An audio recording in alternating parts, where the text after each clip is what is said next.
I've always loved, just kind of tinkering. I started getting my foundation of making things by building Lego. So I would do a lot of that. Hi, my name is Odemar. I'm a massive Lego fan, and I have a few questions for you about Lego, the company, the toy, and the brick itself.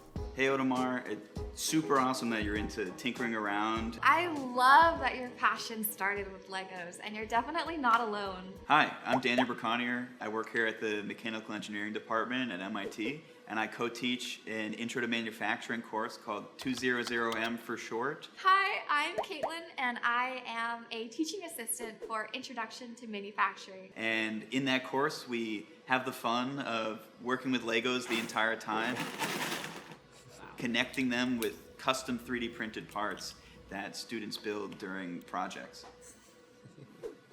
In what ways could we make Lego as a toy, as a company, or as the brick itself more sustainable for the future?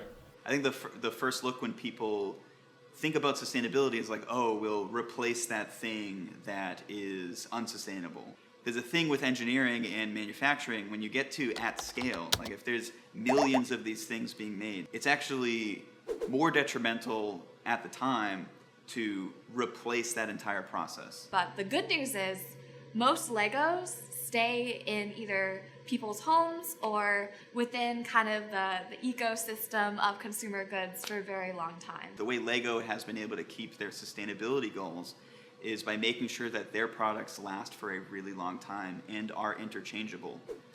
My father and I still use some of his minifigures from when he was playing with them. No. Because I found an old box of my grandparents and I kept on building with them. Like a little old spaceman or whatever. No way, that's so cool. Yeah. He would build one and I would build one, and we would just kind of put it together and work together in the end. And we would have it, the final result, and it would be so much nicer. Instead of doing it by yourself, you'd do it with someone you really care about and love. So, yeah. Odemar, sounds like you're really seeing the awesomeness of, collaboration. This is what I think is one of the cornerstones of engineering. The strongest engineers are the ones that are really tethered to society. And I think being able to play with toys that I know someone else had used is a way for me to feel kind of connected to the society that I'm hoping to change for the better.